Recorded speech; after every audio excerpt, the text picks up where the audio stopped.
Celestials உலக சைஸுக்கு பிரம்மாண்டமா பெரிய பெரிய சைஸ்ல இருப்பாங்க. சொல்ல போனா சூரியனை உருவாக்குனது இவங்க தான், சந்திரனை உருவாக்குனது இவங்க தான், பூமியை உருவாக்குனது இவங்க தான். இப்படி பிரபஞ்சத்தையே உருவாக்கக்கூடிய சக்தி படைச்சவங்க தான் இந்த செலஸ்டியல்ஸ். 6 கண்ணு இருக்கிற மாதிரி இந்த இனத்தை சேர்ந்த எல்லா செலஸ்டியல் ஆட்களுக்குமே ஏதோ ஒரு பிரம்மாண்டமான மிஷின் மாதிரி இருப்பாங்க. 6 கண்கள் இருக்கிற மாதிரி இருக்கும் அவங்க முகத்துல. பிரம்மாண்டமான சைஸுக்கு இருப்பாங்க. இவங்க வேலையே பிரபஞ்சங்களையும் விண்மீன் கூட்டங்களையும் உருவாக்குறது தான். அடுத்து நம்ம பார்க்க போறது டிவியன்ஸ் இனம். எப்படி?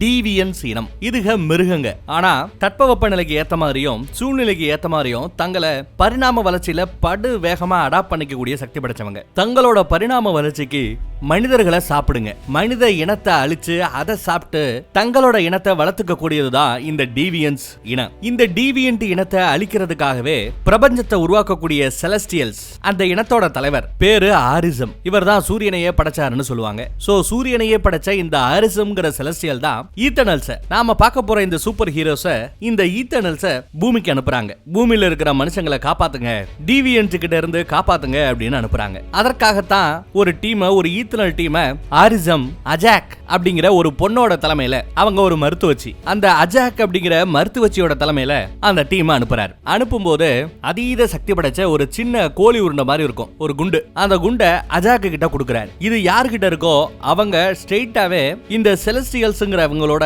கம்யூனிகேட் பண்ண முடியும். எந்த கிரகத்துல இருந்தாலுமே. ஒலிம்பியா அப்படிங்கிற கிரகத்துல இருந்து இந்த சூப்பர் ஹீரோஸ் எல்லாம் அஜாக் அப்படிங்கிற இந்த மருத்துவச்சியோட தலைமையில இப்போ பூமியை நோக்கி ஒரு ஸ்பேஸ் ஷிப்ல வந்துகிட்டு இருக்காங்க. பூமிக்கு பக்கத்துல வரும்போது இகாரஸ் அப்படிங்கிறவனும் செர்சி அப்படிங்கிறவனும் பேசிப்பாங்க. கண்டதும் அவங்க 2 பேருக்கு நடுவுல காதல். பூமியோட அழகை பாக்குறாங்க. இப்போ நம்ம பார்க்க போற இந்த கதையோட காலகட்டம் கிட்டத்தட்ட 7000 வருஷத்துக்கு முன்னாடி, அதாவது கிறிஸ்து பிறக்கிறதுக்கு 5000 வருடங்களுக்கு முன்னாடியான ஒரு கதை. அந்த காலகட்டத்துல ஒரு மீனவ கூட்டம் இருக்கும், மீன் பிடிச்சிக்கிட்டு இருப்பாங்க. கடலுக்குள்ள இருந்து திடீர்னு இந்த டிவியன்ட் இனம் அப்படியே பயங்கரமா கொடூரமா வரும். மனிதர்களை தின்னு அது பரிணாம வளர்ச்சிக்காக மனிதர்களை கொண்டு குவிக்க ஆரம்பிக்கும். அப்பனை கொண்டுட்டு பையனை தடி கொன்றதுக்காக படு வேகமா வரும் பாருங்க. அப்போ வானத்துல இருந்து ஒரு பெரிய வெளிச்சம் மாதிரி ஒண்ணு வரும், லேசர் சக்தி மாதிரி ஒண்ணு இந்த டிவியன்ட் இனத்தை அடிச்சு பந்தாடும். யாரா அப்படின்னு பார்த்தா நம்ம இகாரிஸ் தான். இவனோட பவர் என்ன அப்படின்னா கிட்டத்தட்ட சூப்பர் ஹீரோவோட பவர் என்னெல்லாம் இருக்கு. கண்ணுல இருந்து லேசர் ஒளிவிட முடியும், பறக்க முடியும், பயங்கரமா அவ்வளவு ஈஸியா அழிக்க முடியாது.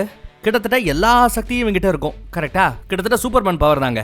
அவன் ஒரு டிவியன்ட் கூட பயங்கரமா சண்டை போட்டுக்கிட்டே இருப்பான். அப்போ இன்னொரு டிவியன்ட் வந்து அந்த பொடிப்பையில சாப்பிட வரும்போது மின்னல் வேகத்துல ஒருத்தி வந்து அவளை காப்பாத்துவா. இவளோட பேரு மக்காரி. ஸ்பீடு தான் இவளோட பலமே. ரொம்ப வேகமா அவ என்ன பண்றாங்கன்னா அந்த கிராமத்துல இருக்கிற மக்கள் எல்லாத்தையுமே அங்க இருந்து அப்புறப்படுத்துறாங்க. அவங்களோட வேக சக்தியை பயன்படுத்தி இந்த கொடூர டிவியன்ட் கிட்ட இருந்து அந்த கிராமத்தை காப்பாத்துறாங்க. அதே சமயம் இன்னொருத்தன், இவன் ஒரு ஹிந்தி வாலா, நம்ம பையன் தான். அவனோட பவர் என்னன்னு பாத்தீங்கன்னா கையிலேயே துப்பாக்கி மாதிரி சின்ன சைஸ்ல குண்டையும் விட முடியும், ராக்கெட் பாம் மாதிரி பெரிய லெவல்ல ராக்கெட்ஸையும் விட முடியும். அடுத்து நம்ம டான்லி. இவரோட பவரே அவரோட கைதாங்க.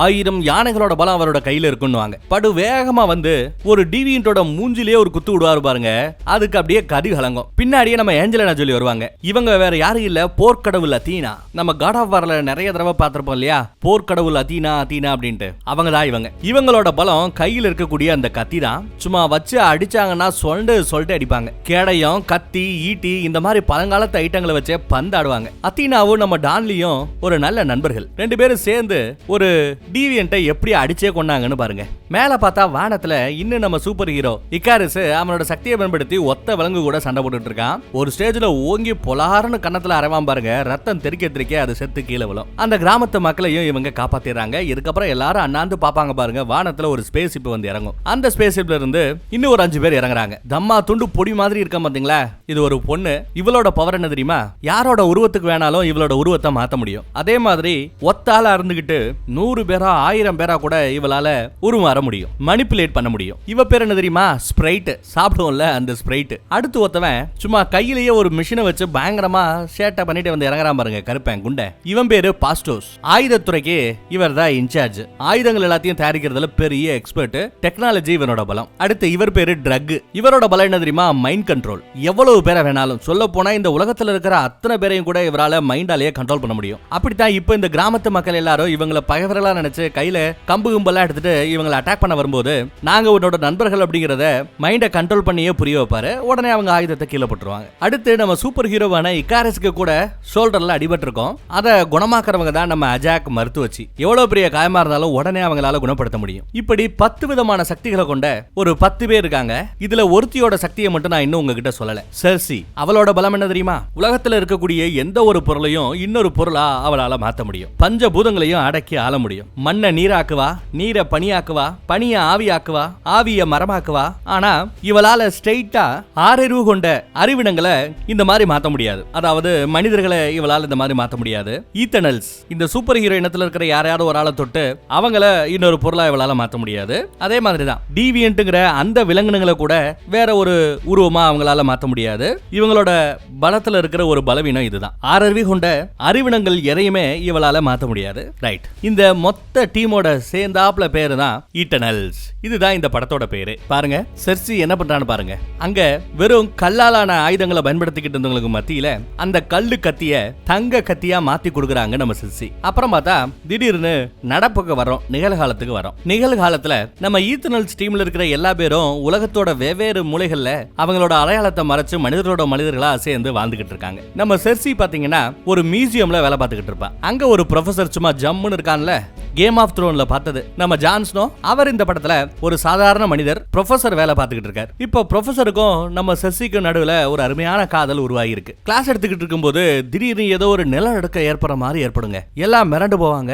அந்த நிலநடுக்கத்துல ஒரு இடத்துல ஒரு பெரிய தூணு ஒரு பொண்ணு மேல இடிஞ்சு விழ போகும். அந்த தூணை அப்படியே தூசி ஆக்கிடுவாங்க இவங்க சக்தியை பயன்படுத்தி. அந்த பொண்ணை காப்பாத்திடுறாங்க. அதுக்கப்புறம் அந்த நிலநடுக்கம் நின்னுடுங்க.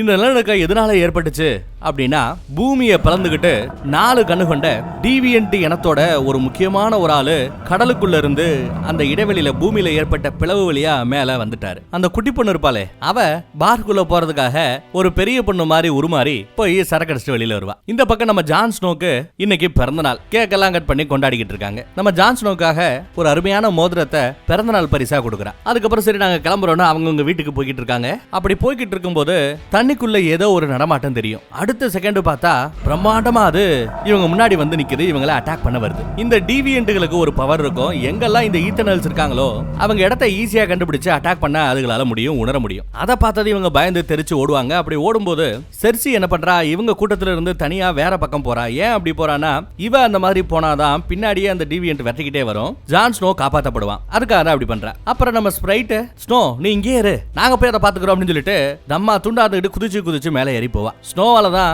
அவன் சாதாரண மனுஷன் தானே, என்ன பண்ண முடியும், பெருசா எதுவும் செய்ய முடியாது, வேடிக்கை தான் பார்த்துக்கிட்டு இருக்கான். இங்க அந்த விலங்கினத்தை கன்ஃபியூஸ் பண்றதுக்காக நம்ம ஸ்ப்ரைட் என்ன பண்றா, கிட்டத்தட்ட அவர மாதிரியே ஒரு 100 போலிகளை, நம்ம செர்சி மாதிரி ஒரு 100 போலிகளை உருவாக்கி அப்படியே நடமாட விடுவா. அந்த விலங்கு லைட்டா குழம்பும். கொஞ்ச நேரம் தான். அடுத்து உண்மையான செர்சியோட பவர் ரொம்ப பலமா அதிகமா இருக்கும். அதை வச்சு ரொம்ப ஈஸியா கண்டுபிடிச்சிருவா. எது அந்த டீவியன்ட் ஈஸியா கண்டுபிடிச்சிடும் செர்சி எங்க தான் இருக்கா அப்படின்ட்டு. அப்படியே செர்சியை ஃபாலோ பண்ணிட்டு ஓடி வரும். இவங்க ஆஹா ட்ரிக் வேலை செய்யல, ஓடுங்க அப்படின்னு தப்பிச்சு ஓடுவாங்க.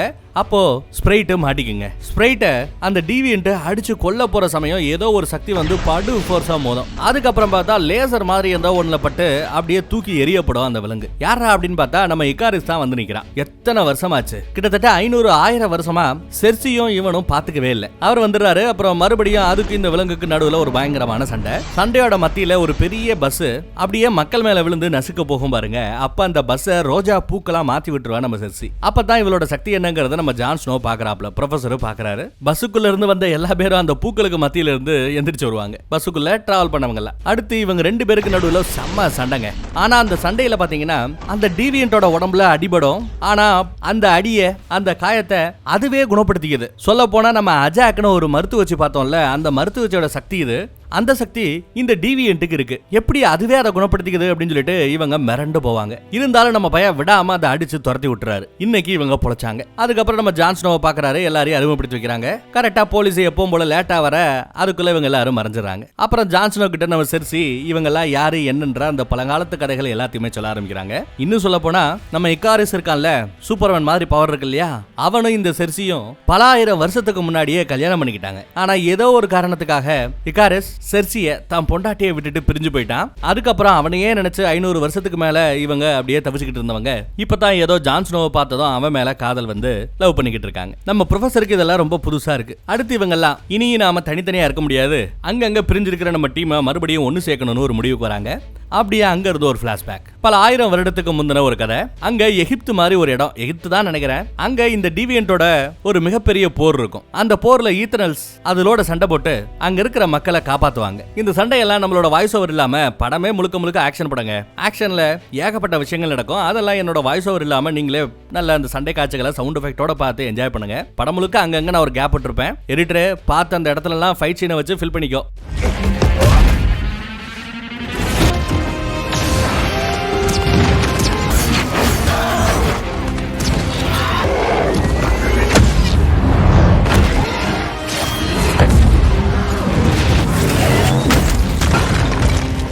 அடுத்து இந்த டீமோட லீடர் நம்ம அஜாக் மருத்துவ வச்சிருக்காங்க இல்லையா, அவங்க அந்த சின்ன கோலி உருண்ட மாதிரி ஒரு சக்தி இருக்குல்ல, அதை பயன்படுத்தி செலஸ்டியல் கூட சூரியனையே உருவாக்குன அந்த ஆரிசம் கூட கம்யூனிகேட் பண்ணுவாங்க, பேசுவாங்க. அடுத்து என்னோட கம்யூனிகேஷன் வர்ற வரைக்கும் பூமியிலேயே இருங்க, மனிதர்களை பாதுகாருங்க, அதுதான் உங்களுக்கு கொடுக்கப்பட்ட வேலை அப்படின்னு சொல்லிட்டு அவரு போயிடுறாரு. அந்த கம்யூனிகேஷன் கட் ஆயிடுது. இந்த பக்கம் பார்த்தா மனிதர்களுக்கு அந்தந்த 100 வருஷத்துல ஏதாவது ஒண்ணு டெக்னாலஜில புதுசா கண்டுபிடிப்பாங்கல்ல, அந்த டெக்னாலஜியை மனிதர்களுக்கு எடுத்து கொடுக்கறது இந்த குண்டனோட வேலை தான். மனிதர்களுக்காக என்ன ரெடி பண்ணிருக்கு அப்படின்னு கேட்டா பிரம்மாண்டமா ஒன்னத்தை உருவாக்கி இருக்காங்க. எந்த காலகட்டத்துல இன்னும் மாட்டு வண்டி கூட கண்டுபிடிக்கப்படாத ஒரு காலகட்டத்துல இவன் பீரங்கி எல்லாத்தையும் உருவாக்கி காமிச்சு இத மக்களுக்கு கொடுக்கலாமா அப்படின்னும், அதெல்லாம் வேண்டாம், ரொம்ப சின்னதா ஏதாவது கண்டுபிடி அப்படிங்கிறாங்க. இன்னும் சின்னது பண்ணுவான். இதுவும் வேண்டாம், இன்னும் சின்னதா ஏதாவது கண்டுபிடிச்ச மக்களுக்கு கொடு, அது போதும் அப்படின்னுவாங்க. கடைசியில நம்மால விவசாயம் பண்றதுக்காக அந்த உழுவு மிஷின் இருக்குல்ல, அதை கண்டுபிடிச்சு கொடுக்குறேன். இது போதும் இப்ப இருக்கிற மக்களுக்கு, இந்த டெக்னாலஜி போதும்னு நம்ம அஜா கூட சொல்றாங்க. அடுத்து பார்த்தா அந்த ஊர்ல ஒரு நாள் விசேஷம். அந்த விசேஷத்துல கூட 2 குரூப்பா அவங்க பிரிஞ்சு சண்டை போட்டுக்கிட்டு இருப்பாங்க.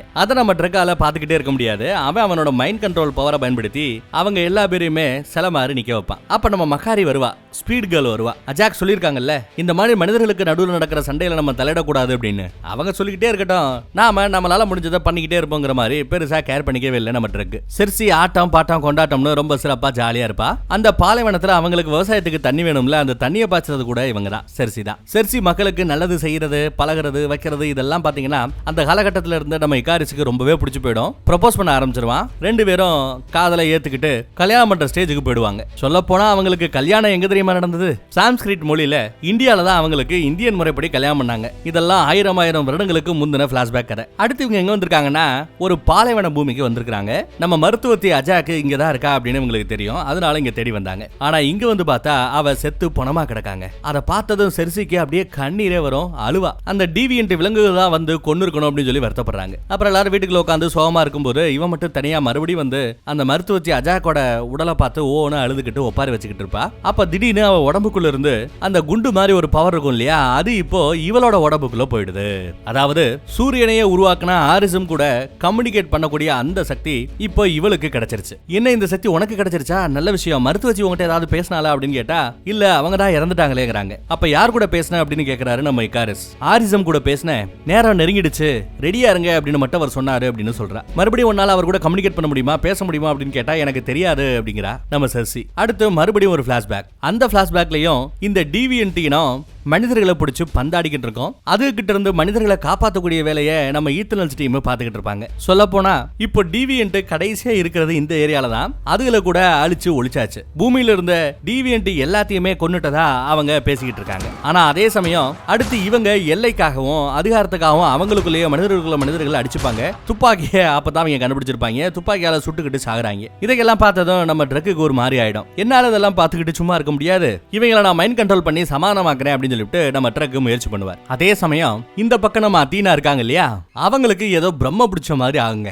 அவங்க கண்கள் 2 அப்படியே வெள்ளையாகும். திடீர்னு அவங்க அவங்களோட ஃப்ரெண்ட்ஸையே அட்டாக் பண்ண ஆரம்பிச்சிடுறாங்க. இவங்களுக்கு இந்த மாதிரி ஒரு வியாதி. சொல்ல போனா நம்ம மக்காரியை அவங்க கொல்ல பார்க்கும்போது நடுவுல கையை விட்டு அதை தடுக்கிறது அஜாக் மருத்துவச்சி தான். அடுத்து அவங்களோட சக்தியை பயன்படுத்தி கொஞ்சம் கொஞ்சமா அந்த பிரம்மையில இருந்து அவங்கள வெளியில கொண்டு வராங்க. திடீர்னு நம்ம ஏஞ்சலினா ஜோலிக்கு நம்ம அத்தீனாக்கு என்ன பிரச்சனைனா, திடீர்னு எல்லாரும் சாக போறாங்க அப்படின்னு பெனாத்த ஆரம்பிச்சிருவா. கண்ணு வெள்ளையாயிடும். அவ யாருங்கிறதையே மறந்து மூளை குழம்பி எல்லாரையும் அட்டாக் பண்ண ஆரம்பிப்பா. இப்ப கூட பாருங்க நம்ம அஜாக்கையே அட்டாக் பண்ண பண்ண ஆரம்பிக்கிறா. வயித்திலேயே குத்தி கிழிச்சிட்டானா பாத்துக்கங்களேன். மறுபடியும் ரெண்டாவது குத்து குத்துறதுக்குள்ள அத்தீனாவோட பெஸ்ட் ஃப்ரெண்டான நம்ம டான் லீ இங்க வராரு.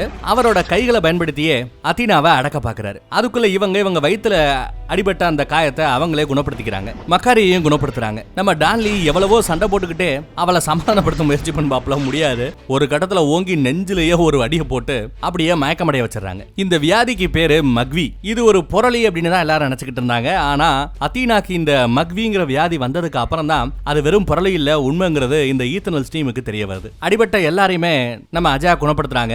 அடுத்து அத்தீனா மறுபடியும் கண்ண முழிக்கிறாங்க. நல்ல வேலை, இந்த தடவை நார்மல் ஆயிட்டாங்க. நான் எங்க இருக்கிறேன் அப்படின்னு கேக்குறாங்க. எல்லாரையும் நீ அட்டாக் பண்ண ஆரம்பிச்சிட்ட, உலகம் எல்லாம் அழிய போகுது, எல்லாம் குலநாசம் சொல்லிட்டு எல்லாரையும் நீ கொல்ல ஆரம்பிச்சிட்ட, ஏதோ எங்களோட சக்தியை பயன்படுத்தி நாங்க காப்பாத்திக்கிட்டோம் அப்படின்னு நம்ம அஜாக்கு எக்ஸ்பிளைன் பண்ணா எனக்கு எதுவுமே ஞாபகம் இல்லைன்னு சொல்லிட்டு அத்தீனா வருத்தப்படுறாங்க. இவங்க பல ஆயிரம் வருடங்களுக்கும் மேல சாவே இல்லாம உசுரோட வாழ்ந்துகிட்டு இருக்காங்க இல்லையா, அதனால அவங்களோட நினைவுகள் எல்லாம் அவன் மூளை எவ்வளவு நேரம் தான் தாங்கும், ஒரு ஸ்டேஜுக்கு அப்புறம் தாக்கு பிடிக்க முடியாது, அதனால உனக்கு மூளை குழம்புறது இயற்கை தான் அப்படின்னு எடுத்து சொல்லிட்டு இருக்காங்க நம்ம மருத்துவச்சி. இதுல இருந்து உன்னை குணப்படுத்தணும்னா அதுக்கு ஒரே ஒரு வழிதான் இருக்கு. உன் மூளையில இருக்கக்கூடிய இந்த மொத்த ஞாபகங்களையும் அழிச்சிட்டு கம்ப்யூட்டர்ல எப்படி நம்ம ரீசெட் பண்ணுவோம், அந்த மாதிரி உன்னோட மூளையில இருக்கிற ஞாபகங்களை ரீசெட் பண்ணணும். பண்ணிட்டா உன்னோட உடம்புக்கு எந்த பிரச்சனையும் இருக்காது, உசுருக்கு எந்த பிரச்சனையும் இருக்காது நம்ம மருத்துவச்சி எடுத்து சொல்றாங்க. அதை கேட்டதும் இவங்க ஒரு மாதிரி அழுக ஆரம்பிச்சிடறாங்க. இல்ல எனக்கு நீங்க எல்லாரும் ஞாபகத்துல இருக்கணும், இத்தனை வருஷத்துல நடந்த எல்லாமே ஞாபகத்துல இருக்கணும், என் ஞாபகத்தை மட்டும் அழிச்சிடாதீங்க, என் உசுரை காப்பாத்துறேன்னு சொல்லிவிட்டு என் ஞாபகத்தை கொண்டுறாதீங்க அப்படின்னு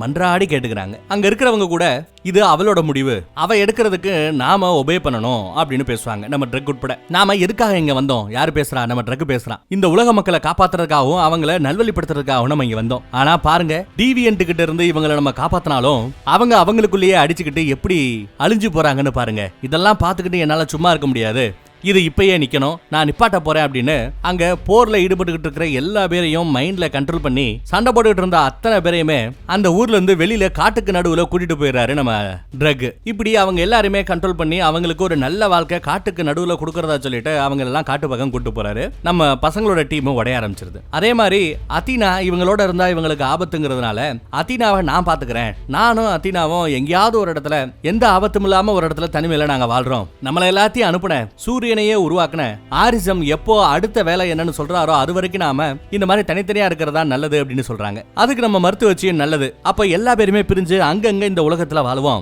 அடுத்த கம்யூனிகேஷன் அடுத்த உத்தரவு என்ன வருதோ அது வரைக்கும் நம்ம வெயிட் பண்ணுவோம் அப்படின்னு மருத்துவச்சி சொல்லும் போது நம்ம இக்காரிஸ் எதுக்கு நம்ம ஆரிசம் கிட்ட ஒரு வார்த்தை கேட்டுக்கலாமே, நீங்க கேட்டு சொல்லுங்களேன்னு சொல்ல, அதுக்கு தான் நான் இருக்கிறேன், உங்க எல்லாருக்கும் கேப்டன் நானு, ஓ எடை எதுவோ அது தெரிஞ்சு நீ நடந்துக்கோ, அதிக பிரச்சனை பண்ணாத அப்படின்னு இக்காரசையே திட்டுறாங்க நம்ம மருத்துவச்சி. அப்புறம் ஒருத்தருக்கு ஒருத்தர் குட் பை சொல்லிட்டு அப்படியே அவங்க அங்க இருந்து பிரிஞ்சிடறாங்க. ஏன் இப்ப அவங்க பிரியறாங்க அப்படின்னா அந்த டீவியன்ட் விலங்குகளை மொத்தமா அழிச்சாச்சு, அதுக்கடுத்து என்னங்கிறது ஆரிசம் கிட்ட இருந்து உத்தரவு வரணும், அது வர வரைக்கும் இந்த பூமியில தான் இருந்தாலும் இவங்களுக்கு வேற வழி இல்ல. அப்படி பிரிஞ்சவங்க தான் பல ஆயிரம் வருடங்களுக்கு முன்னாடி இப்ப நிகழ்காலத்துல பூமியில வேற வேற இடத்துல இருக்காங்க. அஜாக்க தேடி போனாங்க. அஜாக்கு மருத்துவ வச்சு செத்து போய் கிடந்தா அவரோட சக்தி இப்போ நம்ம செர்சிக்கு கிடைச்சிருச்சு. அடுத்து இவங்க யார பார்க்க போறாங்க அப்படின்னா இந்தியால நம்ம ஹிந்தி வாலா ஒருத்தவன் இருக்கான்ல அவனை பார்க்க போறாங்க. அவன் என்னடா அப்படின்னா டான்ஸ் ஆட்டம் பாட்டம் கொண்டாட்டம்னு படத்துல நடிச்சுக்கிட்டு இருக்கான். அவரோட மேனேஜர் ஒரு வயசான ஆள் இருப்பாப்ல, அவருக்கு இவங்களை பத்தி எல்லா உண்மைகளும் தெரியும். நம்ம ஹிந்தி வாலா சொல்லியிருப்பான். எல்லாரையும் பார்த்ததும் சந்தோஷம், கட்டி பிடிச்சிக்கிட்டு நல்லபடியா பேசி பழைய கதையெல்லாம் விசாரிச்சுக்கிட்டு இருக்கும்போது தான் இந்த மாதிரி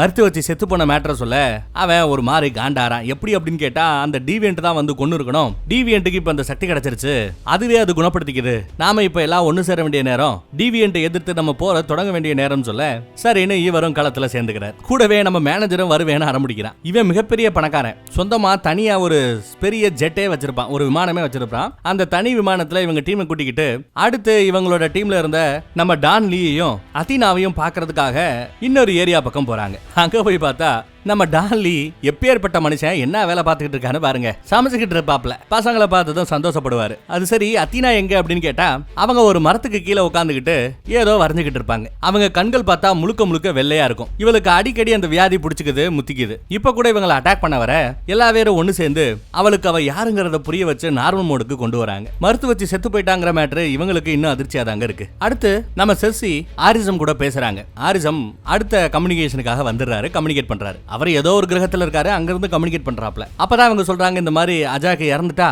அந்த டிவியன்ட் தான் கொன்னுடுச்சுங்க, எங்களுக்குள்ளேயே ஏகப்பட்ட பிரச்சனை இருக்கு, அந்த வியாதியில வேற அத்தினா ரொம்பவே கஷ்டப்பட்டுக்கிட்டு இருக்கான்னு இந்த எல்லா மேட்டரையும் அப்டேட் பண்றாங்க. அப்பதான் சூரியனையே உருவாக்குன இந்த ஆரிசம் இவங்களை பூமிக்கு அனுப்புனதுக்கான அந்த உண்மையான மிஷனோட நோக்கம் என்னங்கிறதையே எடுத்து சொல்றாப்ல. ஆக்சுவலா இவங்க பூமிக்கு அனுப்பப்பட்டது மனிதர்களை காப்பாத்துறதுக்காக அல்ல. இல்ல, அதுதான் அவங்களோட வேலை, மனிதர்களை காப்பாத்தணும், யாருக்கிட்ட இருந்து, அந்த டிவியன் கிட்ட இருந்து காப்பாத்தணும். எதுக்காக காப்பாத்தணும்னு கேளுங்க, அந்த கூத்த கேளுங்க. ஒவ்வொரு 10 லட்சம் ஆண்டுகளுக்கும் ஒரு தடவை பிரபஞ்சத்தையே உருவாக்கக்கூடிய அந்த செலஸ்டியல் இனத்துல புதுசா ஒரு செலஸ்டியல், புதுசா ஒரு ஆளு பிறந்துகிட்டே இருப்பாங்களாம். அப்படித்தான் இந்த யுகத்துல இவங்களோட அந்த செலஸ்டியல் இனத்துல அடுத்த ஒரு வாரிசு பிறக்க போகுது. அதற்கான விதை எங்க தெரியுமா போட்டு வச்சிருக்காங்க?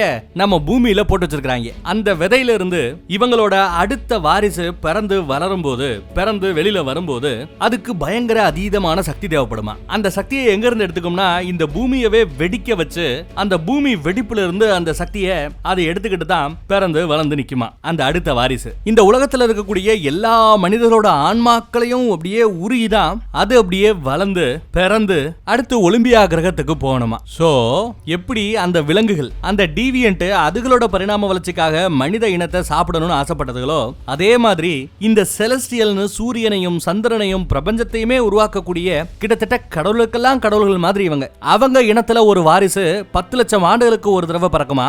அப்படி அது பிறக்கும் போது அதுக்கு தேவையான சக்திகளை அந்த உலகத்துல இருக்கக்கூடிய உயிரினங்கள் எல்லாத்தோட ஆன்மாக்களையும் உருவிதான் அது பிறக்குமா. பிறக்கிறது கூட பிறந்துடும் வச்சுக்கோங்களேன். அது எந்திரிச்சதுக்கு அப்புறம் எல்லாரோட ஆன்மாக்களையும் உருகி எடுத்துட்டதுக்கு அப்புறம் தான் அந்த கிரகத்தை விட்டு அதுக்கு ஒலிம்பியா அதுகளோட சொந்த கிரகத்துக்கு போய் சேருமா. அதுக்காக தான் இந்த பூமியில இருக்கக்கூடிய மனிதர்களை எல்லாம் சாகாம உசுரோட இருக்கணும்னு சொல்லிட்டு உங்களை அனுப்பிச்சோம். அந்த டிவியன்ட் கிட்ட இருந்து மனிதர்களை நீங்க காப்பாத்தினது என்னோட அடுத்த வாரிசை நல்லபடியா வளர்க்கறதுக்காகத்தான். கிட்டத்தட்ட நாம இங்க ஊருக்கு நிறைய கோழி பண்ண வச்சிருக்கிறோம். எதுக்கு வச்சிருக்கிறோம்? நம்ம சாப்பிடுறதுக்கு, நம்ம பிள்ளைங்க சாப்பிட்டு வளர்றதுக்காக கோழிகளை கொண்டுகிட்டு இருக்கோம். அதே மாதிரி அந்த செலஸ்டியல் இனத்தை சேர்ந்த அடுத்த வாரிசு வளர்றதுக்காக நம்மள கோழி பண்ணையில வளர்க்கிற மாதிரி இந்த பூமியில வளர்க்க வைக்கிறதுக்காக தான் இந்த ஈத்தனல்ஸ் டீம் அனுப்பப்பட்டதாம். அந்த உண்மையை அவர் சொல்றாரு. இதை கேட்டது இவளுக்கு எப்படி இருக்கும்? சோ என்னோட அடுத்த வாரிசு, அந்த விதை முளைக்க வேண்டிய நேரம் வந்துருச்சு.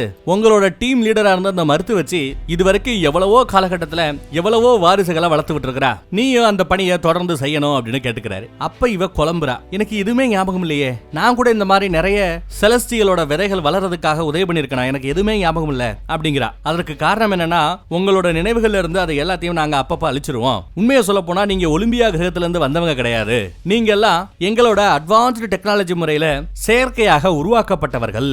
உங்களுக்கு அப்பா அம்மா எல்லாம் கிடையாது, ப்ரோகிராம் பண்ணி உருவாக்கப்பட்டவங்க தான் இந்த ஈத்தனல்ஸ் அப்படின்னு அந்த மேட்டரையும் எடுத்து சொல்றாருங்க. எஸ், நாம எப்படி ரோபோட்டுகளை உருவாக்குறோமோ அதே மாதிரி இந்த ஈத்தனல்ஸ்ங்கிற இந்த பவர்ஃபுல்லான ஆட்களை உருவாக்குனது அவங்க தான். நம்ம ரோபோ டெக்னாலஜியை பயன்படுத்துவோம், அவங்க இன்னும் அட்வான்ஸ்டா ஒரு டெக்னாலஜியை பயன்படுத்தி இருக்காங்க. அதெல்லாம் பார்த்து இவன் மிரண்டு போறா. அதனாலதான் இவங்களுக்கு வயசு கூடவே மாட்டேங்குது, இறப்புன்னு ஒண்ணு இல்ல. அப்புறம் அங்கேயே பாத்தீங்கன்னா தேன்கூடு மாதிரி அங்கங்க ஏதோ ரவுண்ட் ரவுண்டா ஒன்னு அடைச்சு வச்சிருப்பாங்க. இதெல்லாம் என்ன அப்படின்னு பாத்தீங்கன்னா, இந்த வெளிச்சம் எல்லாம் என்னன்னு பாத்தீங்கன்னா இவங்களோட நினைவுகள். இந்த மாதிரி ஒவ்வொரு மிஷனுக்கு அனுப்பும் போதும் அந்த மிஷன் முடிஞ்சதுமே அவங்களோட நினைவுகள் எல்லாத்தையும் கொண்டு வந்து இங்க சேவ் பண்ணி வச்சுட்டு அவங்க மூளையை ரீசெட் பண்ணி விட்டுருவாங்க. அப்புறம் இன்னொரு மிஷனுக்காக இன்னொரு கிரகத்துல கொண்டு போய் இவங்களை இறக்கி விட்டுருவாங்க. உங்க நினைவுகள்லாம் இங்கதான் பத்திரமா இருக்கு அப்படின்னு நம்ம ஆரிசம் எடுத்து சொல்றாரு. இந்த ஈத்தனல்ஸை உருவாக்குனது இவங்க தான் அப்படிங்கிற மாதிரியே அந்த கொடூர விலங்குகளா இருக்காங்க இல்லையா, டீவியன்ட், அதுகளை இப்ப யாரு உருவாக்குனான்னு பார்த்தா அதுகளையும் இவங்க தான் உருவாக்கியிருக்காங்க. எதுக்காக உருவாக்கியிருக்காங்கன்னா, அவங்களுக்கு மனிதர்கள் வேணும். ஆனா மனிதர்களை விட கொஞ்சம் அட்வான்ஸ்டா டைனோசர்ஸ் இருந்தது, இன்னும் சில உயிரினங்கள் இருந்தது. அதுகெல்லாம் மனிதர்களை கொண்டுகிட்டு இருந்ததுனால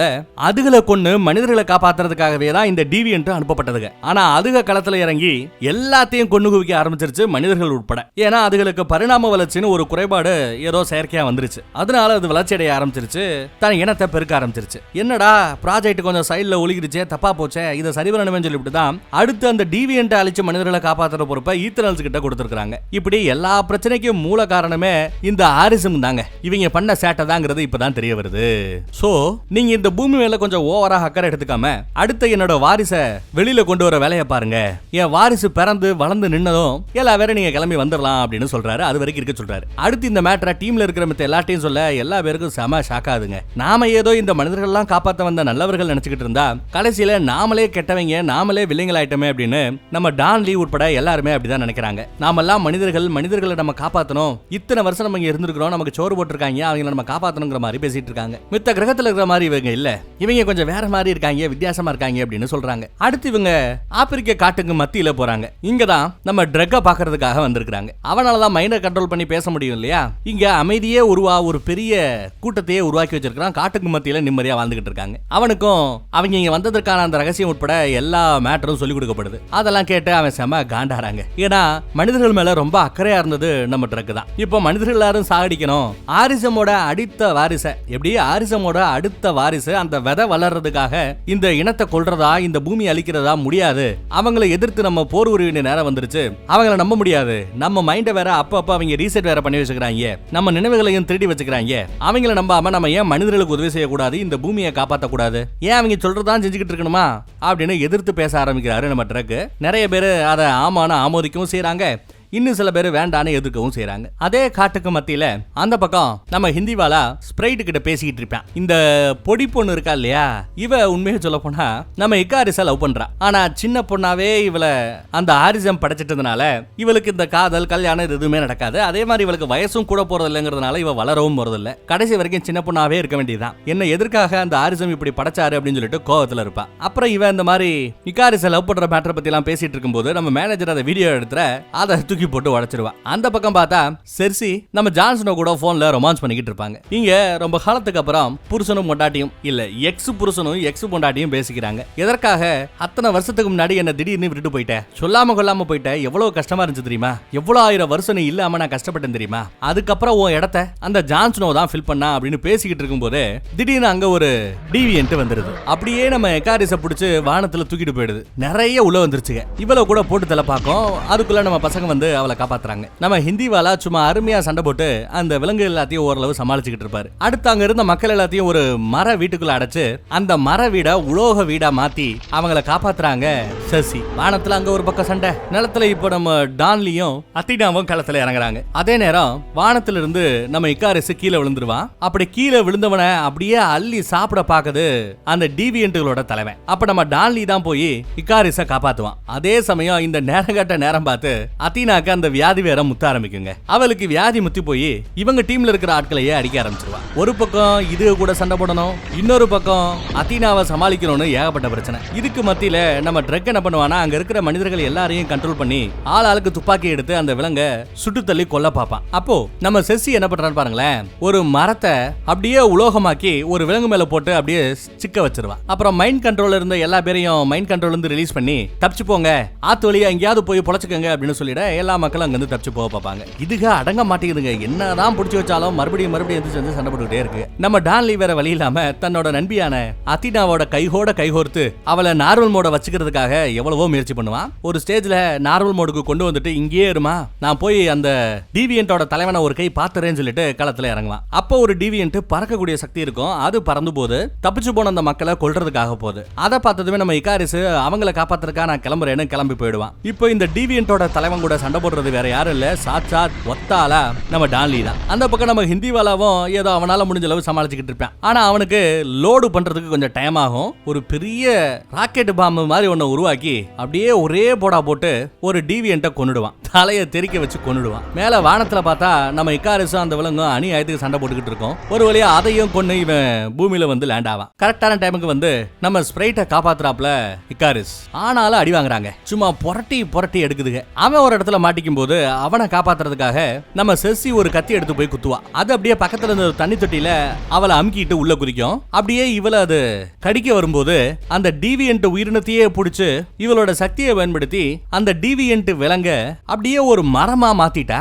அதை பார்த்த எல்லாருக்கும் பயங்கர ஷாக்கு. அவளுக்கே ஷாக்கு. ஏன்னா இவளுக்கு இருந்த ஒரு பலவீனம் இருக்கு. மனிதர்களையோ இந்த டிவியன்ட்டுகளையோ இல்ல இவங்க இந்த ஈத்தனல்ஸ் இனத்தை சேர்ந்த யாரையுமே இவளால இன்னொரு ஒரு உருவமா ஒரு பொருளா மாத்த முடியாது. ஆனா இப்ப என்னடானா இவளோட சக்தி கூடி இருக்கு. ஒரு டிவியன்ட்ட மரமாவே மாத்தி இருக்கிறா. மரண்டு போய் நிக்கிறாங்க எல்லாரும். அந்த பக்கம் ஒத்தாலா நம்ம டான்லி அந்த தலைவன் கூட அருமையா சண்டை போட்டுக்கிட்டு இருக்காப்ல. ஆனா அது விவரமா இப்ப என்ன பண்ணுது, இவனை இந்த மாதிரி சண்டை போட்டு ஜெயிக்க வைக்க முடியாதுன்னு சொல்லிட்டு உன் ஃப்ரெண்டு அத்தினாவை போட்டு தலை போறேன்னு சொல்லிட்டு படு வேகமா போக ஐயோ அப்படின்னு சொல்லிட்டு அவளை காப்பாத்துறதுக்காக இவன் கொஞ்சம் டைவர்ட் ஆவான் பாருங்க.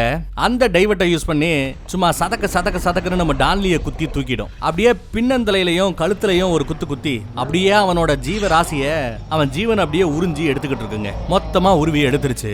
அதுவும் நம்ம அத்தினாவோட கண்ணு முன்னாடியே அது அப்படி பண்ணிடுச்சு. இப்போ நம்ம டான்லியோட பவரும் இதுக்கு கிடைச்சிருச்சு. பவர் கிடைச்சதும் அதோட பரிணாம வளர்ச்சியை பாருங்க. இன்னும் கொஞ்சம் அட்வான்ஸ்டா வளர்ந்து விலங்குல இருந்து கொஞ்சம் கொஞ்சமா இவங்கள மாதிரி ஒரு உருவத்துக்கு அது மாறிக்கிட்டு இருக்கு. சொல்ல போனா பேசுற சக்தி கூட அதுக்கு கிடைச்சிருச்சு. அதுக்கு பேசுற சக்தி கிடைச்சதும் அதுக்கு தெரிந்த சில விஷயங்களை சொல்லுது. நம்ம அத்தீனாக்கு திடீர்னு ஒரு வியாதி வருது இல்லையா, கூட இருக்கிறவங்களையே கொல்லும், குலநாசம் எல்லாம் அழிய போகுது, எல்லாம் சாக போறாங்கன்னு கத்திக்கிட்டு இருப்பா இல்லையா, அது ஏன்னு அந்த காரணத்தை சொல்லுதுங்க. அது ஏன் அப்படின்னா, இந்த மாதிரி ஆரிசமோட அடுத்த வாரிசு உருவாகிறதுக்காக அந்த கிரகத்தில் இருக்கக்கூடிய மனிதர்களை காப்பாத்துறதுக்காக நீங்களும் நானும் இந்த பூமிக்கு அனுப்பப்பட்டோம். ஆனா அந்த வாரிசு பிறந்து அப்படியே வளர்ந்து நிற்கும் போது பூமியில் இருக்கக்கூடிய அத்தனை ஜீவராசிகளும் அழிஞ்சு போயிடும். அப்புறம் நம்மளோட மூளையையும் ரீசெட் பண்ணி இன்னொரு கிரகத்துல இன்னொரு வாரிசை வளர்க்கறதுக்காக நம்மளை காவகாக்கிறதுக்கு அனுப்பிச்சுருவாங்க. இப்படியே திரும்ப திரும்ப பண்ணதுனாலதான், அளவுக்கு அதிகமா நீங்க மூளை ரீசெட் செய்யப்பட்டதுனாலதான் உங்களுக்கு இந்த மாதிரி வியாதி முத்து போச்சு.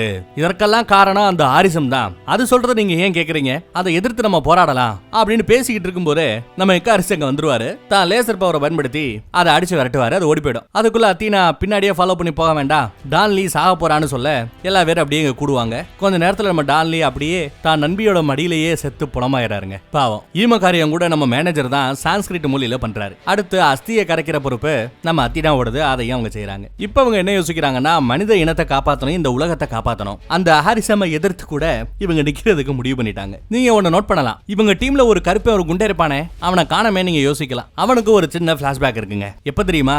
1945 வருஷம் உலக போர் பயங்கர உச்சில இருந்தப்போ ஹீரோஷிமா நாகசாகி மேல அணு ஆயுதங்கள் போடப்பட்டு பல ஆயிரக்கணக்கான பேரு, லட்சம் பேர் மேல செத்து மடிஞ்சாங்களே, அப்ப அதை பார்த்து மனுஷன் அப்படியே துருதுருச்சு போய் அழுவாங்க. ஏன்னா டெக்னாலஜி இவன் டிபார்ட்மெண்ட், இவன் கொடுத்த நிறைய விஷயங்களை வச்சுதான் மனிதர்கள் இவ்வளவு தூரம் வளர்ந்து நிக்கிறாங்க. அந்த அணுகுண்டு கண்டுபிடிப்புக்கு கூட இவனும் ஒரு வகையில காரணம்ன்றதுக்காக என்னோட இந்த ஆயுதத்துறை, டெக்னாலஜி துறை மனிதர்களுக்கு ஆக்கப்பூர்வமா எதையுமே செய்யல, அழிவைத்தான் செஞ்சிருக்கு. இதுக்கப்புறமே என்னால உங்களோட வாழ முடியாதுன்னு சொல்லிட்டு அவங்களோட அப்படியே ஒட்டு வேணாம் உறவு வேணான்னு விட்டுட்டு ஒரு சாதாரண மனித வாழ்க்கைக்காக இவர் மாறிட்டாரு. அதுக்கப்புறம் யாரு கூடயுமே பேசாம இருந்தாரு, என்ன தேடியும் வர வேண்டாம்னு சொல்லி இருந்தாரு. இப்போ நிகழ்காலத்துக்கு வரோம். இவங்களை தேடி நம்ம பசங்க வந்துட்டாங்க.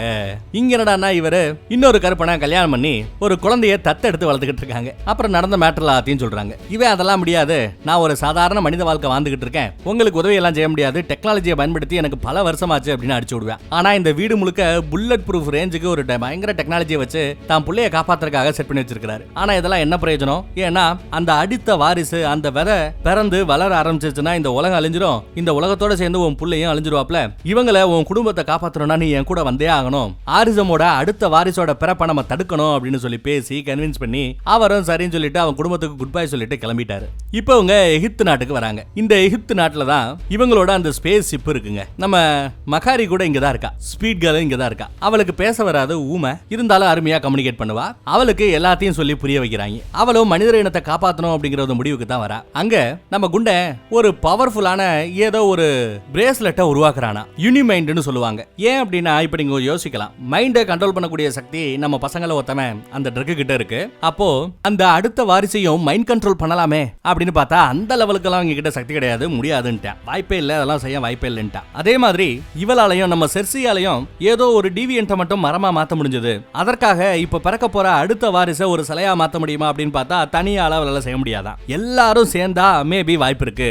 எல்லாரோட பவரையும் சேர்க்கணுன்றதுக்காக தான் யூனிமைண்ட் அப்படின்னு சொல்லிட்டு ஒரு பிரேஸ்லெட்டை இப்ப நம்மால உருவாக்குறான். இதுல நம்ம எல்லாரும் கனெக்ட் ஆகி ஒட்டுமொத்த சக்தி நம்ம செர்சிட்ட கொடுத்தா அப்ப நம்ம செர்சியோட பலம் படுபயங்கரமா இருக்கும். பிறக்க போற அந்த அடுத்த வாரிசை அப்படியே சிலையாக்கிற முடியும் அவளால அப்படின்னு இவங்க பேசிட்டு இருக்காங்க. அங்க கூட நம்ம இக்காரிஸ் கிட்ட நம்ம ஹிந்தி வாலா சொல்றேன், நீ தான் எங்களையே பலமானவன், நீ என்ன முடிவு எடுத்தாலும் நான் அதை ஃபாலோ பண்றதுக்கு தயார். சொல்ல போனா இப்போ இந்த மனித இனத்தை காப்பாற்ற போற இந்த மிஷன்ல நீ தலைமை தாங்கன்னா கரெக்டா இருக்கும் அப்படின்னு. அதுக்கு இவன், நீ நினைக்கிற மாதிரி நான் கிடையாது, நீ ஒரு தப்பான ஆள்கிட்ட பேசிட்டு இருக்கேன்னு சொல்லிட்டு சோகமா போயிடுவாங்க. ஏன் இப்படி அவன் சோகமா பேசுறான்? நீ நினைக்கிற மாதிரி நான் ஆள் இல்ல அப்படிங்கிறானே, அதற்கான காரணம் என்ன அப்படின்னு பார்த்தா ஒரு 6 நாளைக்கு முன்னாடி பிளாஷ்பேக்ல உண்மையிலேயே நம்ம மருத்துவச்சிக்கு என்ன ஆச்சுங்கிறத இப்பதாங்க காமிக்கிறாங்க. 6 நாளைக்கு முன்னாடியே நம்ம மருத்துவச்சியை பாக்குறதுக்காக இக்காரிஸ் தான் இங்க வந்திருக்கான். உண்மையான இவங்களோட மிஷனோட நோக்கம் என்ன?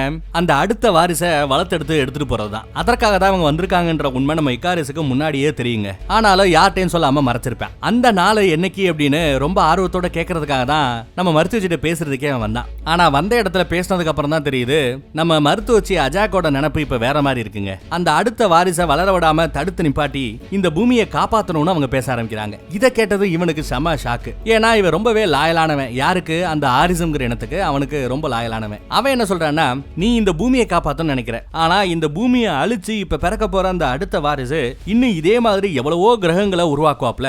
ஒரு பூமியை நம்ம பலி கொடுத்து 1000 பூமியை அவன் மூலமா நம்மளால உருவாக்க முடியும். நடப்பதெல்லாம் நன்மைக்கே, இதுல நீ தலையிடக்கூடாது அப்படி இப்படின்னு இவன் நெகட்டிவா பேசுவான். நமக்கு என்ன வேலை கொடுக்கப்பட்டதோ அந்த வேலையை மட்டும் பண்ணணும் அப்படின்னு பேசுவான். பட் நம்ம மறுத்து வச்சு ஒத்துக்க மாட்டாங்க. இவனும் சரி உங்க இஷ்டம், நீங்க என்ன சொன்னாலும் கேட்கறேன் அப்படின்னு சொல்லிட்டு போயிடுவாங்க. போன பக்கி அடுத்து என்ன பண்றான் தெரியுமா? ஒரு பனிமலையோட உச்சியில இவங்களை கூட்டு போய் அங்க இருந்து அப்படியே கீழே தள்ளி விட்டு கொல்ல பாக்குறாங்க. எனக்கு நீ முக்கியம் இல்ல, இந்த ஈத்தனல்ஸ் டீம் முக்கியம் இல்ல, எனக்கு கொடுக்கப்பட்ட அந்த வேலை தான் முக்கியம், என்னோட கடமை தான் முக்கியம், அடுத்த வாரிசு வளர்ந்தே ஆகணும் அப்படின்னு சொல்லிட்டு மருத்துவச்சியை பிடிச்சி கீழே தள்ளி விட்டுருவான். அவங்க கீழே விழுந்தாலும் சும்மா கம்பீரமா நிப்பாங்க. ஆனா என்ன பிரச்சனைனா, நம்ம இக்காரிஸ் என்ன பண்ணிருப்பான்னா, இந்த டிவியன்ட்டுகளை எல்லாத்தையும் இந்த பக்கம் டைவர்ட் பண்ணி இங்க கொண்டு வந்து வச்சிருப்பான். கீழே இதுக இருக்குன்னு தெரிஞ்சேதான் வம்புக்குனே தான் மேல இருந்து நம்ம மருத்துவச்சியை கீழே தள்ளி விட்டுருப்பான். இவங்களும் முடிஞ்ச அளவு சமாளிப்பாங்க. பட் பின்னாடி இருந்து டிவியன்ட்டோட தலைவன் அவங்களோட ரத்தத்தை அப்படியே குறிஞ்சு அவங்களோட ஜீவனை அப்படியே உறிஞ்சி அந்த குணப்படுத்தக்கூடிய சக்தியை அவன் கிரகிச்சுப்பான். இப்படி பச்சை துரோகம் பண்ணி நம்ம மருத்துவச்சியை கொன்னது வேற யாரும் இல்லைங்க, சாட்சாத் இவன் தான். இவனுக்கு அந்த வாரிசு பிறந்து வளர்ந்தே ஆகணும். அதுக்காக எத்தனை பேரை வேணாலும் பலி கொடுப்பாங்க. இந்த உண்மையான பிளாஷ்பேக் இப்பதான் நமக்கு தெரிய வருது.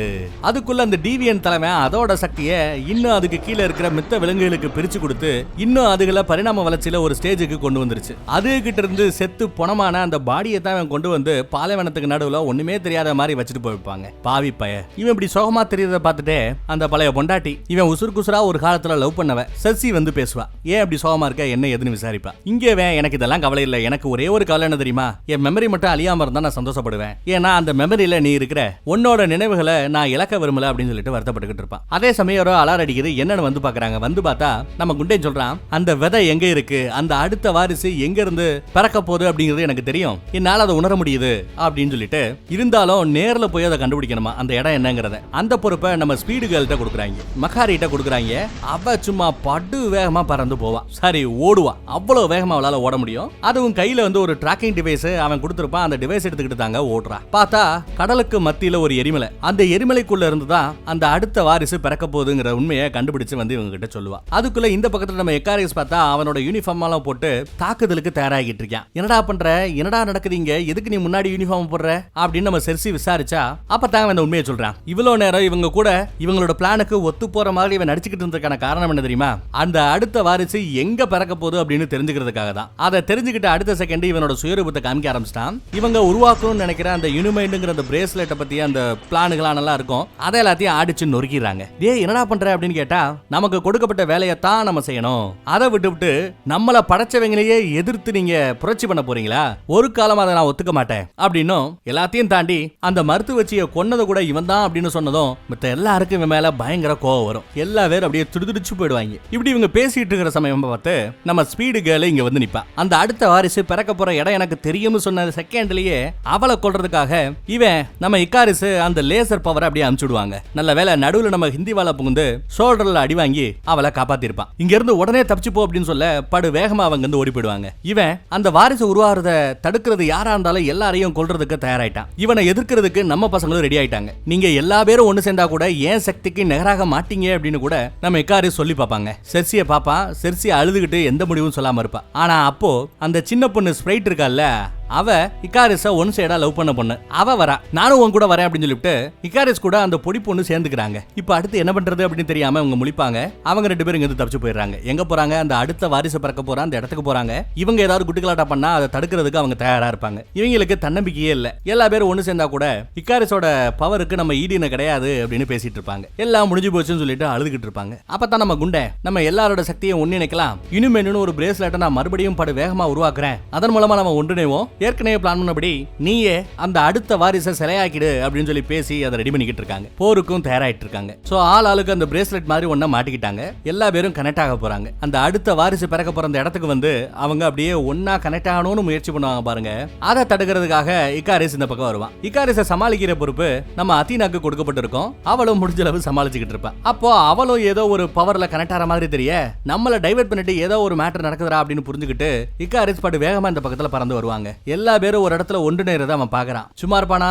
ஆமா, நம்ம ஆளு செர்சி எங்க அப்படின்னு தேடுறான். செர்சி அந்த எரிமலை பக்கம் போய்கிட்டு இருப்பான். இவங்களோட சக்தியை வச்சு அந்த வாரிசை அழிக்கிறதுக்காக போய்கிட்டு இருப்பான். ஆனா நடுவுல இவன் புகுந்து நம்ம ட்ரக்க அப்படியே வானத்துல தூக்கி கொண்டு போய் மேல இருந்து கீழே எரிஞ்சு லேசர் பவரை வச்சு அழிச்சிருவாங்க. ட்ரக் அப்படியே கீழே போய் விழுவான். செத்தானா என்னன்னு தெரியல. அப்புறம் இந்த பக்கம் ஸ்பேஸ் ஷிப்பையும் அடிச்சு நொறுக்கி எடுத்துறான். ஸ்பேஸ் ஷிப்பும் போச்சு. ட்ரக் கீழே விழுந்தா செத்துட்டானா என்னாச்சுன்னு தெரியல. ஸ்பேஸ் ஷிப் இவங்க மேல விழப்போம் போது நம்ம ஸ்பீடு கேர்ள் தான் இவங்களை காப்பாத்துவா. அதே மாதிரி ட்ரக்க நல்லா லவ் பண்றா இல்ல ஃப்ரெண்டா பாக்குறா யாரு நம்ம ஸ்பீட் கேர்ள். அவ போய் அங்க இருக்கிற எல்லாரையும் காப்பாத்திட்டு ட்ரக்க கொன்ன இந்த பாவிய சும்மா விட மாட்டேன்னு சொல்லிவிட்டு சும்மா பட்டு வேகமா களத்துல இறங்கி சண்டை போடுவா பாருங்க. அவ வேகத்துக்கு அவனால ஈடு கொடுக்க முடியல. சும்மா செம்மையா அடி வாங்கிக்கிட்டு இருக்கான். அதே சமயம் அந்த பிரளயம் அங்க நடக்குது. எரிமலை வெடிப்பு நடக்குது. அந்த எரிமலைக்குள்ள இருந்த அந்த அடுத்த விதை இப்போ முளைச்சாச்சு. இன்னும் கொஞ்ச நேரத்துல அது அப்படியே பிறப்படுக்க போது வளர போகுது. செர்சி இவங்க அனுப்புறாங்க. போ, அது வரைக்கும் நாங்க இகாரஸை சமாளிக்கிறோம் அப்படின்னு சொல்லிட்டு இகாரஸை ஒரு பக்கத்துல சமாளிப்பாங்க. இன்னொரு பக்கத்துல இவன் ஏதோ பண்ணிக்கிட்டு இருக்கான். அதுக்குள்ள நம்ம ஸ்பீட் கேர்ள் ஒரு தடவை பிடிச்சிடுறாங்க. பிடிச்ச அவளை கீழே படுக்க போட்டு லேசரால அட்டாக் பண்ணுவான். அதே சமயம் நம்ம குண்டை இன்னும் பவர்ஃபுல்லான ஏதோ சில ஐட்டங்களை உருவாக்கி இருப்பான். அதை வச்சு அந்த மெஷின்ஸை வச்சு அட்டாக் பண்ணிக்கிட்டு இருப்பான். இப்படி அவங்களுக்குள்ள சண்டை போட்டுட்டு இருக்கும்போது டிவிஎன்ட் வேற இங்க வந்துருதுங்க. ஒரு பக்கம் அந்த ஸ்வீட் கேர்ள் அடிப்பா, இன்னொரு பக்கம் நம்ம அத்தீனா படு ஃபோர்ஸா வந்து எத்துவா. சும்மா காட்டுத்தனமா எல்லா பேரும் சேர்ந்து ஒன்னு சேர்ந்து அவன் கூட சண்டை போடுவாங்க. தாறு மாறா இருக்கும் இந்த சீன்ஸ் எல்லாம். நம்மால ஏகப்பட்ட வளையங்களை வச்சு ஏதோ ஒரு ஆயுதத்தை உருவாக்கி இருப்பான். அதை பயங்கரமா அது ட்ராக் பண்ணி அட்டாக் பண்ணும் போல அந்த வயலை ட்ராக் பண்ணி சூப்பரா அட்டாக் பண்ணுதுங்க. இப்படி எல்லா பேரும் சேர்ந்து அவனை அடிச்சு பந்தாடுற சீனை பார்த்து என்ஜாய் பண்ணுங்க.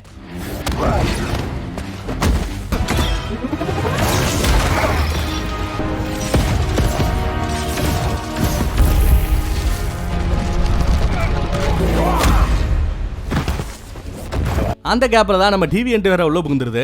ஒரு பக்கம் இவங்களுக்குள்ள சண்டை, இன்னொரு பக்கம் அந்த டிவியன்ட்டை சமாளிக்கணும்னு சொல்லிட்டு படு ஜோரா போகும். முடிந்த வர சான்ஸ் கிடைக்கும் போதெல்லாம் யாராவது ஒரு ஆள் அட்டாக் பண்ணி அவங்களோட சக்தியை உரிய பார்க்கும். ஒரு கட்டத்தில் அதை அடிச்சு பக்கத்துல ஒரு கோயக்குள்ள வீசி எரிஞ்சிருவாங்க. அந்த டிவியன்ட்டை பிடிக்கிறதுக்காக அதை ஒரு கை பார்க்கறதுக்காக அத்தீனா ஒத்தால அந்த கோயக்குள்ள போவா.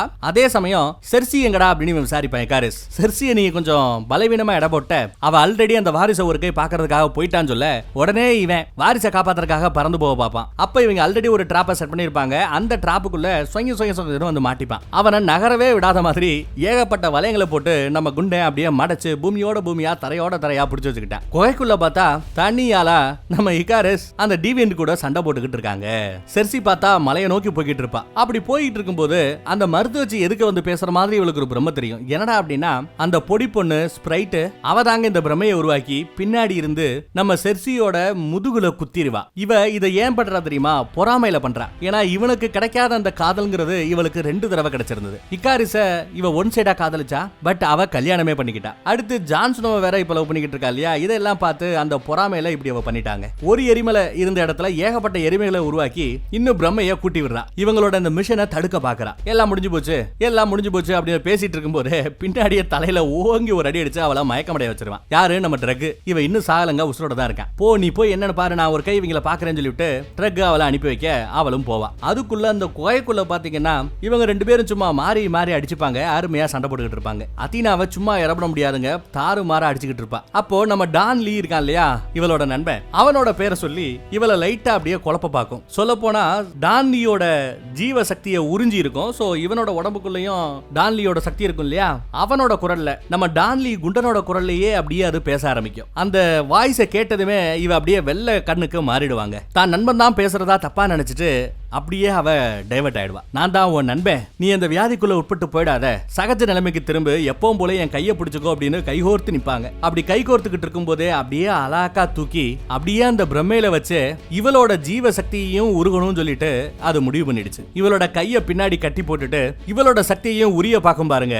அப்பதான் இவ யாருங்கிறத காமிக்கிறாங்க. யார் இவ? போர் கடவுள் அத்தீனா ஆச்சு. போர் வியூகம் எல்லாம் இவளுக்கும் தெரியாதா என்ன? சும்மா ஏதோ பிரம்மையில இருக்கிற மாதிரி அந்த வியாதியில மாட்டிக்கிட்ட மாதிரி நடிக்கிறாங்க. இப்போ டைவர்ட் ஆகிருக்கிறது அத்தீனா கிடையாது, இந்த டிவியன்ட் தான். இதுக்கு அதுக்கே தெரியாதது. இவங்களோட சக்தியை பயன்படுத்தி அவங்க 2 கையும் கட்டப்பட்டிருக்கு இல்லையா, அதுக்கு மத்தியில அவங்களோட அந்த மந்திர கத்தியை வர வச்சு கட்ட அவுத்துட்டு அப்படியே அந்த கத்தியை வச்சு இந்த டிவியனை துண்டு துண்டா தலையில இருந்து பாடி வரைக்கும் வெட்டி எடுத்துருவாங்க. ஒரு செகண்ட் டைவர்ட் ஆச்சு. கடைசியில இப்படி துண்டு துண்டா சேதரி செத்து போச்சு பாருங்க. அதுக்கு மத்தியில அந்த பக்கம் அந்த விதையில இருந்து அந்த அடுத்த வாரிசு முளைச்சாச்சு. அந்த விதையில இருந்து அது முளைக்கிறதுக்கே எப்பேற்பட்ட பிரளயம் பிரளயம் ஏற்படுது பாருங்க. அப்பாடி பிரம்மாண்டமா இருக்கு பாருங்க அந்த பிரளயம். அந்த விதை கடலுக்குள்ள இருந்து வெளியில வருது. பார்த்து எல்லாரும் மிரண்டு போவாங்க. அதே சமயம் அதை தடுத்து நிப்பாட்டுன்னு சொல்லிட்டு எல்லா பேரும் இப்போ ஒன்றிணைகிறாங்க. இப்போ இவங்களை தடுக்கிறதுக்கு யாரும் இல்ல. ஒரு பக்கம் அந்த டிராவிடியன், அந்த டிவியன்ட், அது எல்லாமே காலி. இன்னொரு பக்கம் தடுக்க நினைச்சு நம்ம இக்காரஸையும் பிடிச்சு வச்சுக்கிட்டாங்க. அந்த பக்கம் அந்த சின்ன பொண்ணு ஸ்பிரைட்டும் மட்டையாய் கிடக்குறான். இப்போ இவங்க எல்லாரும் ஒண்ணு சேர்க்கறாங்க. அவங்களோட ஒட்டுமொத்த சக்தியும் ஒண்ணு சேர்ந்து இவளுக்கு ஒரு பவரை கொடுக்குது. அந்த பவரை பயன்படுத்தி அவ அப்படியே அந்த வாரிசு மேல கைய வச்சு ஒரு மாதிரி பண்ணுவா பாருங்க. பனிக்கட்டி மாதிரி அப்படியே பரவ ஆரம்பிக்கும் சக்தி. அதுக்குள்ள நம்ம இக்காரஸ் அந்த பிடியிலிருந்து விடுபட்டு வெளியில வராங்க. அப்படியே அங்க இருந்து பறந்து போவான். செர்சி கிட்ட போறான். வேண்டாம் இதை செய்யாத அப்படிங்கிறான். அவனோட அந்த லேசர் பவரை வச்சு இவளை கொல்ல பார்ப்பான். ஆனா இவ மேல இருக்கிற அந்த கண்மூடித்தனமான அந்த காதல், அந்த பாசம், 2000 வருட கணவன் மனைவி அந்த வாழ்க்கை, இது எல்லாமே அவனை தடுத்து நிறுத்துது. என்னதான் முயற்சி பண்ணாலும் தான் பொண்டாட்டி அவனால எதுவும் செய்ய முடியல, செய்ய மனசு வரலங்க. இதனாலதான் என்னவோ நம்ம மறுத்து வச்சு அடுத்த தலைமைக்காக இவன் எதிர்க்கவே முடியாத இந்த பொண்ணை செர்சியை அவ தேர்ந்தெடுத்திருக்கா போல. ஏன்னா இந்த மாதிரி ஒரு சிச்சுவேஷன் வரும். அப்படி வரும்போது யாரா இருந்தாலும் இவன் கொன்னுடுவான். இந்த இக்காரிஸோட பொண்டாட்டியான செர்சியை மட்டும்தான் அவன் தொடமாட்டான்னு புரிஞ்சுக்கிட்டு இவனோட பலவீனத்துக்கு தலைமை பதவி கொடுத்து அனுப்பிச்சிருப்பா. நம்ம மறுத்து வச்சு அது இப்ப வேலை செய்ய ஆரம்பிக்குது. எல்லா பேரும் ஜாயின் பண்ணி அப்படியே மேல ஆரம்பிக்கிறாங்க. நம்ம ஸ்பிரைட் கூட அடிபட்டவன் முழிச்சிடுவா. முழிச்சதும் அவங்களோட அவளும் ஜாயின் பண்ணிப்பா. சரி ஓகே, இவங்களோடய சேர்ந்து போன்னு சேர்ந்துக்கிறா. கடைசியா பார்த்தா நம்ம இக்காரிஸ் அவனும் தன்னோட பொண்டாட்டிக்காக அவங்களோடய சேர்ந்துக்கிறான். இப்போ எல்லா பேரும் அப்படியே வானத்தை நோக்கி போறாங்க. அந்த யூனி மைண்ட் அந்த சக்திக்குள்ள வராங்க. ஒட்டுமொத்த சக்தி அப்படியே நம்ம சர்சிக்கு மாறுது. சர்சி அந்த சக்தியை பயன்படுத்தி, அந்த யூனி மைண்டுங்கிற பிரம்மாண்டமான ஒன்றிணைப்பு சக்தியை பயன்படுத்தி அந்த அடுத்த வாரிசு வளர்ந்துகிட்டு இருக்கும் போதே தலை, கையை, காலன்னு உருவாகிட்டு இருக்கும். அப்படி உருவாகிட்டு இருக்கும் போதே அதை அப்படியே முழுக்க முழுக்க சிலையாவே மாத்திடுறா. ஒரு பனி சிலை மாதிரி மாறி அப்படியே அந்த கடலுக்கு மத்தியிலேயே அந்த வாரிசு செத்து போகுது.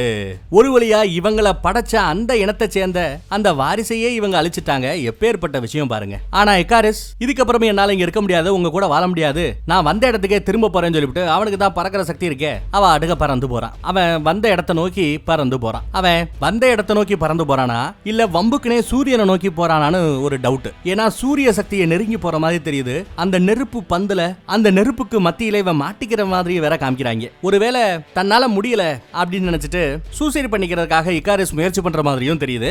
என்ன ஏதுன்னு அந்த கிளாரிட்டி அடுத்த பாட்டு வந்தாதான் நமக்கு தெரிய வரும். இந்த பக்கம் இவங்க எல்லாம் ஒரு வழியா சாதிச்சிட்டோம் அப்படின்னு நினைச்சு சந்தோஷப்படுறாங்க. அதே டைம் முதுகுல குத்துற நம்ம ஸ்பிரைட் செர்சி கிட்ட வந்து மன்னிப்பு கேட்பா. அப்போ எனக்கு அந்த யூனிமைண்டோட சக்தி இன்னும் கொஞ்சம் இருக்கு, உனக்கு என்ன வளரணும்னு ஆசைப்படுற, அவ்வளவுதானே, என்கிட்ட இருக்கிற அந்த மிச்ச சொச்ச இணைப்பு சக்தியை வச்சு உன்னை ஒரு சாதாரண மனுஷியா என்னால மாத்த முடியும். இந்த ஸ்டேஜ்ல இருந்து அடுத்து நீ ஒரு குமரியா, அடுத்து ஒரு காதல், ஒரு கல்யாணம், இது எல்லாத்தையும் உன்னால பார்க்க முடியும். ஆனா மனிதர்கள் மாதிரியே வாழ்ந்து ஒரு கட்டத்துல வயசாகி நீ சாக வேண்டி இருக்கும், அதற்கு நீ தயாரா அப்படின்னு கேட்க இவ ரொம்ப தயாருங்கிறா. அப்போ கைய கொடு அப்படின்னு சொல்லிட்டு அவ கைய வாங்கி அப்படியே இவங்களோட அந்த இணைப்பு சக்தியில இன்னும் கொஞ்சம் மிச்ச மீதி இருக்கும், அதை பயன்படுத்தி இவள ஒரு சாதாரண மனுஷியா அவ விருப்பப்படுவதையே மாத்திடுறா. இனிமே இந்த சின்ன பொண்ணு அவ எதிர்பார்த்த மாதிரி ஒரு மனுஷ வாழ்க்கை வாழ்ந்து நல்லபடியா வளர்ந்து சாக போறாங்க. ஒரு வழியா எல்லாரும் அவங்கவுங்க குடும்பம் குட்டியோட செட்டில் ஆக ஆரம்பிச்சிட்டாங்க. மறுபடியும் உலகத்துல வேற வேற இடத்துல அவங்கவுங்க வாழ்க்கையை வாழ ஆரம்பிச்சிட்டாங்க. மனிதர்களோட மத்தியில மனிதராகவே வாழ்ந்துடலாம் அப்படின்னு முடிவும் பண்ணிட்டாங்க. நம்ம ஜான்சனோ கூட இவங்களும் அடுத்த காதலை பத்தி பேசிட்டு நடந்த மேட்டர் எல்லாத்தையும் பேசிட்டே வந்துகிட்டு இருக்கும்போது